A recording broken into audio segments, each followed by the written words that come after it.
খুব সুন্দর এই যে ওয়াটার প্রপাগেশন হয়েছে, মানে ওয়াটারের মধ্যে গ্রো করছে এই গাছটা।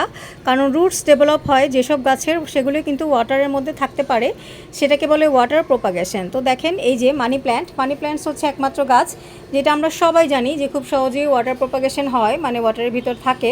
আর আমি কিছু শামুক ঝিনুক দিয়েছি ভিতরে, দেখতে আরও সুন্দর লাগছে, খুবই কিউট লাগছে। তো চলেন দেখে নিই আর কী কী গাছ আমরা এভাবে ওয়াটারের মধ্যে রাখতে পারি যেগুলো খুব সহজেই ওয়াটার প্রপাগেশন করা যায়।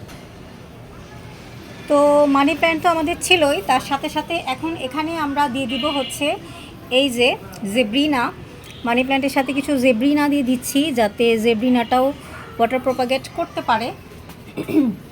এবার সেকেন্ডলি আমি এখানে দিব হচ্ছে এই যে এই রোহিও প্ল্যান্ট আমি কখনো ওয়াটার প্রপাগেট করি নাই, তবে রোহিও এত হার্ডি একটা গাছ, তো আমি 100% শিওর, আমি দেখেছি, ভিডিও দেখেছি, কখনো নিজে করি নাই। সো এইগুলোর যেগুলোতে এরকম এরিয়াল রুটস যেগুলোর হয় সেগুলো ওয়াটার প্রপাগেশন করাটা খুবই স্বাভাবিক, এটা আমার গার্ডেনিং এক্সপিরিয়েন্স বলে। সো আমি দিয়ে দিচ্ছি রোহিও প্ল্যান্টটাকে আমি দিয়ে দিলাম ভিতরে।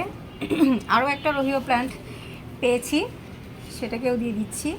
সো এখানে আমি কিছু স্টোন দিয়েছিলাম, স্টোনগুলো একটু উঠিয়ে নিই, স্টোনের জন্য আসলে রাখা যাচ্ছে না। সো স্টোনটাকে উঠিয়ে আমি সোজা দিয়ে দিলাম।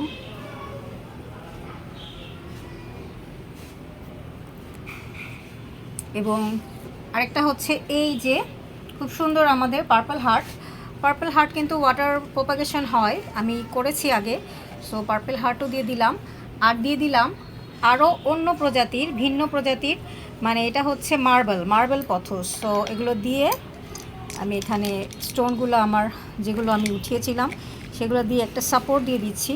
সাপোর্ট মানে হচ্ছে যাতে না কমে, এদিক ওদিক না সরে যায়, সেই কারণে একটা সাপোর্ট দিয়ে দিলাম যেন ওরা ভালো থাকে। তো এই তো এখানে আমার 5 রকমের গাছ হয়ে গিয়েছে যেগুলো ওয়াটার প্রপাগেশন করা যায় আশা করছি, এবং রুট গজানোর পরে কেমন হলো সেটা আমি আপনাদেরকে অবশ্যই জানাবো।